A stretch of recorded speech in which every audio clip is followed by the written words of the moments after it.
Modern Indian history के कुछ important political जो रिफॉर्म्स है उसके बारे में बताते हैं। एक है 1773 का रेगुलेटरी एक्ट, इसके बाद है 1784 का ब्रिटिश इंडिया एक्ट, 1813 का चार्टर एक्ट, 1853 का चार्टर एक्ट, 1861 का गवर्नमेंट ऑफ इंडिया एक्ट, 1892 का एक एक्ट है, 1909 का गवर्नमेंट ऑफ इंडिया एक्ट, 1919 का गवर्नमेंट ऑफ इंडिया एक्ट जिसे हम मॉन्टेगू चेम्सफोर्ड रिफॉर्म भी कहते हैं, और 1935 का जो एक्ट है जिसके अंदर बहुत सारे चेंजेस किए गए हैं। अब हमें ये सारे एक्ट्स है इसे डिटेल में पढ़ना चाहिए, क्योंकि यूपीएससी के प्रीलिम में और यूपीएससी के मेंस में उसके ऊपर क्वेश्चन आने की बहुत ज़्यादा संभावना होती है।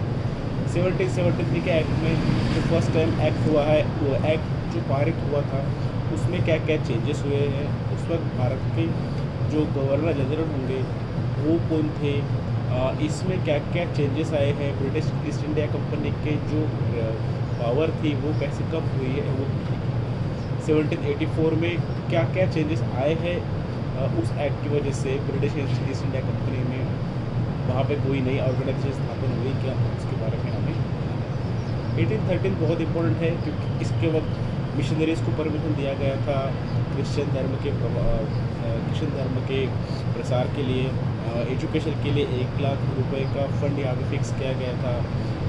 और इसके साथ हमें 1833 का चार्टर एक्ट को देखना है जिसके अंदर उसमें गवर्नर जनरल कौन थे वो हमें देखना है। इसी के साथ हमें 1853 में जो गवर्नर जनरल कौन थे ये देखना है। ब्रिटिश ईस्ट इंडिया कंपनी की पावर पोजीशन क्या थी वो देखना है। कितने मेंबर्स जो गवर्निंग काउंसिल में रहेंगे वो हमें यहाँ पे देखने की बहुत ज़्यादा। 1861 जो 1857 का जो वॉर था उसके बाद फर्स्ट टाइम जो ब्रिटिश ईस्ट इंडिया कंपनी की जगह अभी जो ब्रिटिश इंडिया है जो डायरेक्टली अंडर ब्रिटिश गवर्नमेंट यहाँ पे रेगुलेट होता था, तो उसमें क्या क्या चेंजेस हुए थे, कितने इंडियंस को यहाँ पे एंट्री मिली हमें ये देखना है। 1892 में जो मैरिज एक्ट पास हुआ था जिसमें जो लड़कियों की जो उम्र है शादी करने की उसको वहाँ पे उसको बढ़ा दिया गया था, तो ये बहुत ज़्यादा इम्पोर्टेंट है। और इसके साथ क्या क्या नए कुछ चीज़ें आई थी वो हमें देखना बहुत ज़्यादा जरूरी है। 1909 का जो मोरले मिंटो रिफॉर्म है उस रिफॉर्म में क्या क्या चेंजेस हुए थे, जो इलेक्ट्रल पॉलिटिक्स के क्या चेंजेस हुए थे, किन किन को यहाँ पे सीट्स यहाँ पे आरक्षित की गई थी, जो खासकर माइनॉरिटीज़ है उनके लिए ये हमें देखना है। 1909 जो मॉन्टेगू चेम्सफोर्ड रिफॉर्म है जिसमें धीरे धीरे इंडियंस का यहाँ पे जो पॉलिटिकल और एडमिनिस्ट्रेटिव जो कंट्रोल है वो आपको हमें बढ़ता है। यहाँ पे टायर की आई थी केवल प्रोविंसेस में आई थी, ना कि सेंट्रल गवर्नमेंट में आई थी। तो यहाँ पे रिजर्व सब्जेक्ट थे और ट्रांसफ़र सब्जेक्ट थे, वो हमें डिटेल में देखना है। मॉन्टेगू चेम्सफोर्ड थे इसीलिए हमें पता है कि उस वक्त हमारे गवर्नर जनरल कौन थे। कोई प्रोमिनेंट इंडियन का इसमें अगर कोई कंट्रीब्यूशन होगा तो वो हमें देखना है। इसके बाद हमें देखना है 1935 का जो इंडिया एक्ट है उसमें क्या क्या नए चेंजेस आए थे और इसमें बहुत ज़्यादा रिफॉर्म्स हुए थे, जैसे कि सेंटर में भी डायर की आई थी, यहाँ पे सेंटर में कितनी सीट्स थी वो हमें देखना है।